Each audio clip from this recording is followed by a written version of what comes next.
자, 한번 상상해 보세요. 회사 가치는 거의 8억 달러에 육박하는데 1년 매출은 고작 40만 달러밖에 안 돼요.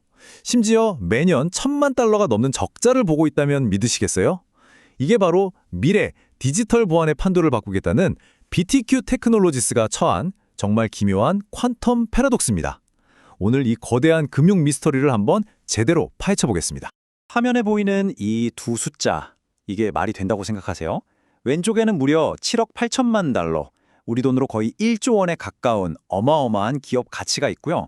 오른쪽에는 고작 40만 6천 달러의 매출이 있습니다. 이 엄청난 불균형, 이게 바로 BTQ 테크놀로지스를 둘러싼 미스터리의 출발점인 거죠. 네, 바로 이겁니다. 이게 핵심 질문이죠. 아니, 매년 수백만 달러씩 손해를 보는 회사가 어떻게 수억 달러의 가치를 인정받을 수 있을까요? 말이 안 되잖아요. 지금부터 그 말이 안 되는 이유, 그 가능성을 하나씩 짚어보겠습니다. 이 모든 미스터리의 배경에는요, 아주 거대하고 좀 무서운 이야기가 숨어 있습니다.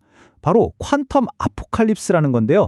이게 뭐냐면 언젠가 엄청나게 강력한 양자 컴퓨터가 등장해서 지금 우리가 쓰는 모든 비밀번호, 모든 암호를 그냥 순식간에 다 풀어버리는 세상이 온다는 거죠. 상상만 해도 끔찍하죠?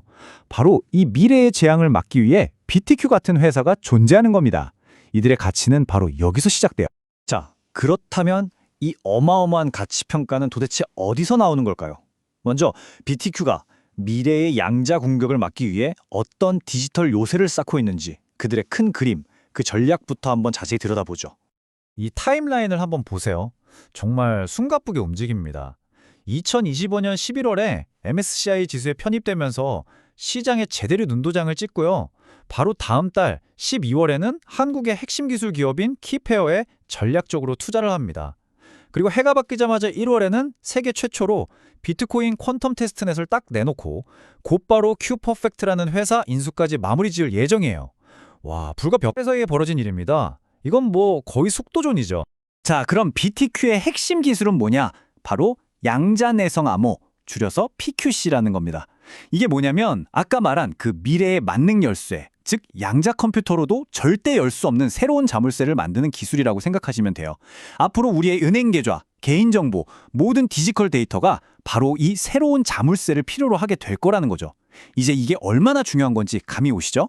이 세 가지가 바로 BTQ가 쌓아 올리고 있는 디지털 요새의 핵심 기능들입니다. 첫째, 큐퍼펙트를 인수해서 하드웨어부터 보안까지, 기술의 A부터 Z까지 전부 다 갖추고요. 둘째, 한국의 키페어에 투자해서 아시아 시장으로 가는 중요한 발판을 마련하죠. 그리고 마지막으로 비트코인 테스트넷을 통해서 우리 방패가 이렇게나 튼튼하다 하고 전 세계에 보여주는 겁니다. 정말 체계적이죠? 자, 지금까지는 정말 장밋빛 미래, 아주 긍정적인 이야기였죠. 하지만 동전에는 양면이 있는 법입니다. 이제 이 낙관론의 찬물을 확 끼얹는 이 회사의 아주 냉혹한 재무 현실을 들여다볼 시간입니다. 자, 이제 현실의 숫자를 마주할 시간입니다. 지난 1년 동안 BTQ가 기록한 순손실 무려 마이너스 1,027만 달러입니다. 이게 무슨 말이냐면요. 40만 달러 버는 동안 그보다 25배가 넘는 돈을 썼다는 거예요. 이것이 바로 이 회사의 적나라한 재무 현실입니다. 그리고 이 주식은요, 심장이 약한 분들은 쳐다보시면 안 됩니다. 7.85%, 이게 뭔지 아세요? 단 하루 동안의 주가 변동폭입니다. 투자자 입장에서는 정말 하루아침에 천국과 지옥을 오가는 롤러코스터를 타는 기분일 겁니다. 이 표가 우리가 지금 마주한 딜레마를 딱 한 장으로 요약해줍니다. 시가총액은 거의 8억 달러인데 매출은 40만 달러, 순손실은 1,000만 달러. 완전히 서로 다른 이야기를 하는 이 숫자들, 이걸 도대체 어떻게 받아들여야 할까요? 결국 우리는 다시 원점으로 돌아오게 됩니다. 이 핵심 질문으로요. 지금까지 우리가 살펴본 이 극과 극의 증거들을 종합해 볼 때 과연 BTQ는 미래의 재앙을 막을 견고한 요새일까요? 아니면 그냥 뜬구름 잡는 소리, 실체 없는 공중 누각에 불과한 걸까요? 자, 그럼 이 서로 다른 신호들을 우리는 어떻게 해석해야 할까요? 이건 그냥 미래에 거는 위험한 도박일까요? 아니면 모든 게 계산된 똑똑한 베팅일까요? 이제부터 여러분의 판단을 도와줄 몇 가지 중요한 단서들을 더 살펴보겠습니다. BTQ의 성적표는 지금 좀 초라해 보일지 몰라도 세상은 이미 움직이고 있습니다. G7 정상들이 모여서 PQC 로드맵을 논의하고 있고요.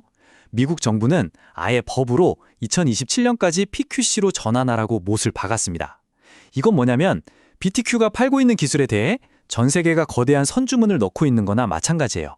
심지어 월스트리트의 똑똑한 전문가들은 뭐라고 하는지 아세요? 만장일치로 강력 매수를 외치고 있습니다. 그러면서 제시한 1년 목표 주가가 무려 $10예요. 현재 주가의 거의 2배 수준이죠.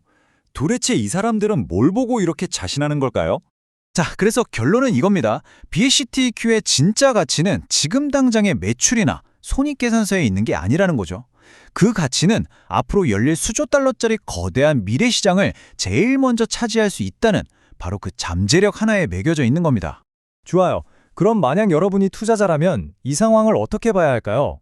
마지막으로 이 BTQ라는 회사를 바라보는 세 가지 서로 다른 투자자의 시각을 한번 정리해 보겠습니다. 그 전에 퓨어 플레이, 우리말로 하면 순수 투자라는 개념을 먼저 이해해야 하는데요.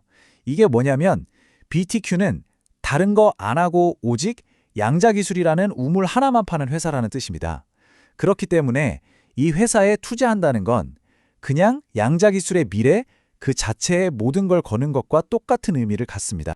자, 그래서 BTQ를 둘러싼 투자자들은 크게 세 부류로 나뉩니다. 첫 번째는 단기 트레이더. 이 사람들은 아까 보셨던 그 엄청난 주가 변동성을 이용해서 짧게 치고 빠지는 전략을 쓰죠. 두 번째는 중기 투자자입니다. 이들은 분석가들이 말하는 목표 주가 $10를 보고 좋은 뉴스가 나올 때마다 올라타는 전략을 씁니다. 그리고 마지막 장기 신봉자. 이분들은 그냥 이런 단기적인 움직임은 다 무시하고 언젠가 BTQ가 세상을 지배할 거라는 그 믿음 하나로 묵묵히 주식을 사 모으는 사람들이죠. 결국 이 모든 이야기는 하나의 거대한 질문으로 모아집니다. 언젠가는 반드시 올 미래, 하지만 아직은 오지 않은 그 미래의 기술 시장에서 최초 그리고 선두주자가 된다는 것의 가치, 여러분은 과연 얼마라고 생각하시나요? 아마 이 질문에 대한 각자의 답이 BTQ의 현재 가치를 이해하는 진짜 열쇠가 될 겁니다.